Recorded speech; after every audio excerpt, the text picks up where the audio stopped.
Okay, so I was going to make a middle pillar video, but I decided against it since I decided rather just post a script for it because it's rather simple and me just standing there moving my thoughts on my mind and stuff. I want to make a very good video. So I'm just gonna put a script for that. We've already started practicing body relaxation, chakra stimulation. We become aware that the mind moves matter. We become aware that we can influence the energy on our bodies. We can move within us, and once we know that, we're making significant progress. Now we'll talk a little more about initiation and the demons, and just how to how these forces work, how you acquire them, and how you advance to the grades. So we will start talking about the seven hells. There are 10 palaces in hell again. um then we're gonna start going down there, and then we're gonna start talking about like the makeup of demons, because so I'll say, for instance, you acquire a name. But again, we're gonna get to communication now, in next few videos. You acquire a name, and you acquire the name that this demon is from, right? So then you descend to the right of descension down there to the demon's hell, and then you start breathing into, and as you're breathing this demon into, you're absorbing not only its energy but the energy of that particular hell.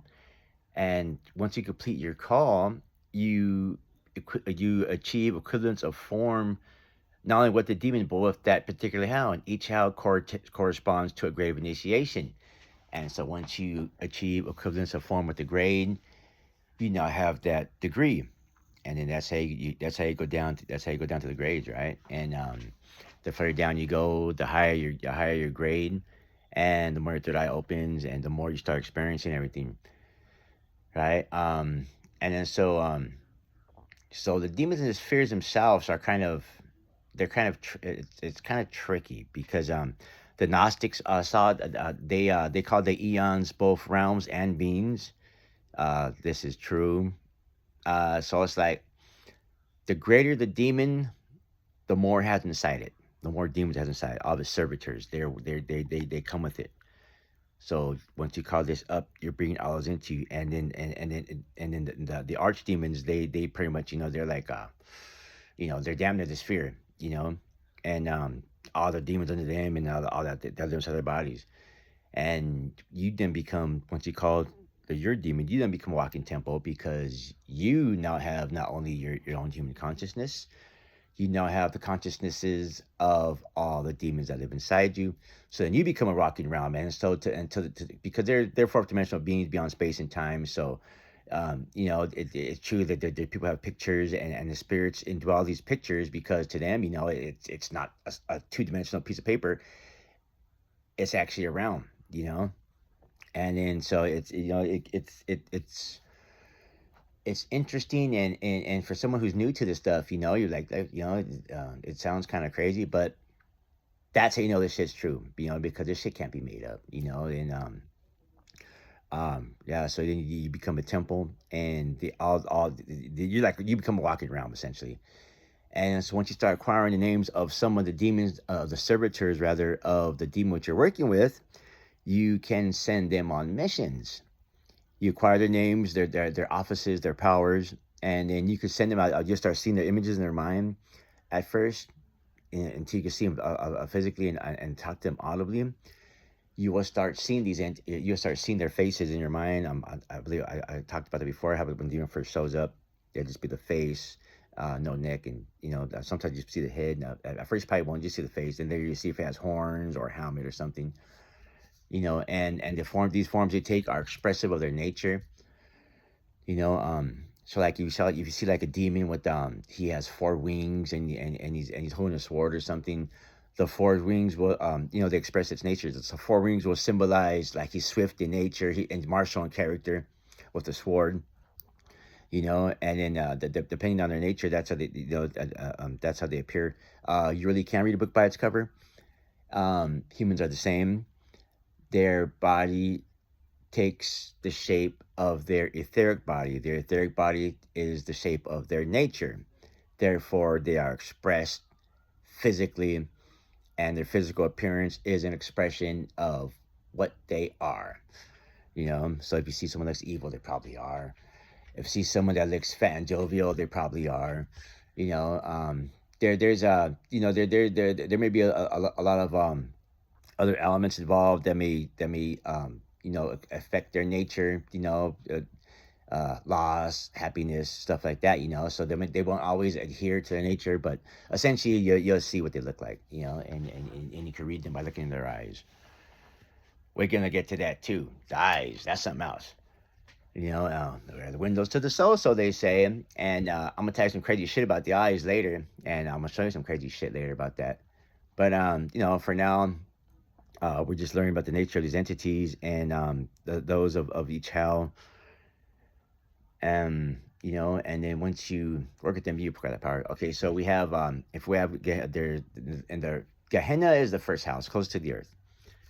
And in Gehenna, there is going to be you have yeah, you have of course Gehenna. Then you have Lilith is the Qliphot of the first palace, and Belial, it used to be Nama, but Nama's not the prince of that one anymore, because demons are like people too in a way. They fight for power. They fight for power. That's why you see in different books you'll see different hierarchies, and you'll see different Qliphot and different archdemons assigned to different spheres, because over time the princes change places. One, you say, falls from grace in his particular situation, and another one takes his place. So Belial, the prince, is the archdemon of the first palace of Gehenna, and the first sphere is it's black flecked with green, right? And so it's on your meditation. That's what you're going to see. And the second palace of Gehenna, which corresponds to your soul. Although we're going downwards, just turn the tree down, upside down, and just imagine going down like that. And that's how the houses are. So of the second sphere, that's going to be the second palace of Gehenna. We are going to have Gamaliel as the Qliphot, and we are going to have Lilith the Elder as the archdemon. I also post images of what they look like. But yeah, Lilith the Outer, she has gray skin, green glowing serpent eyes, and she has crescent moon horns coming on top of her head. I see them as they are. These are the gods of the ancient world. They, however, showed images to their priests and their worshippers that were not really what they look like. They did not correspond to their nature. But you know, this was not, I wouldn't say not to fool them, but to get them, you know, to accept them, right? Because these are not evil, horrible entities that want to destroy people, you know. And so they're trying to think of the best way to show themselves, you know, so people will accept them, and then they give them their doctrines, and the doctrines are not evil. These doctrines are just, you know what, be your own fucking god and stand up for yourself, you know. Don't be a servant, because that's what we're fighting for, right? So that's why their images are not such as they were.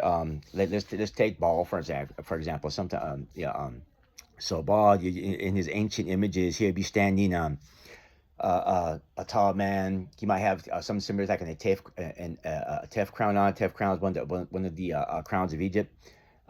It's not exactly the tef crown, but looks similar to it. If you look in the Egyptian iconography, you'll see you'll see the tef crown on. That stuff is long and thin. He'd be wielding a lightning bolt like that, you know, and he's like, you know, he's a god of thunder. You know, he's slashing stuff, whatever, you know. But that's not what it looks like. Dude looks like a serpent. He's a reptilian. He looks kind of crocodile-ish, or like you know, but he's definitely reptilian. And sometimes when he first appears, you might just see a big snake eye, kind of like the eye of Saruman on Lord of the Rings, and it's be like looking around like that, right? And then you zoom out, and you see his face. So that is him, and you know, so but that he's not one of the archdemons, you know, but he's a pretty strong guy. I know him. Next, you descend down with Zelmoth.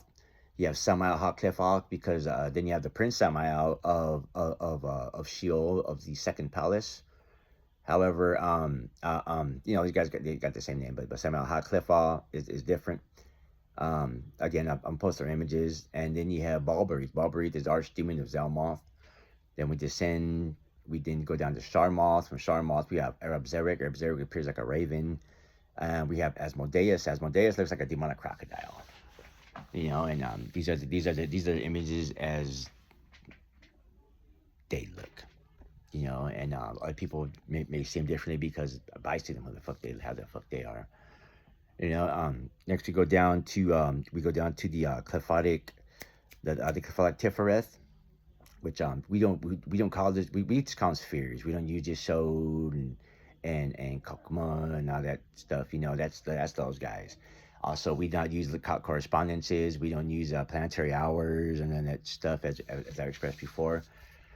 And of this sphere, which is the realm of Titalion. This is the hell Titalion. We have Tagiriron and Balfagor. Balfagor is the ancient god Baal of Peor of the ancient world.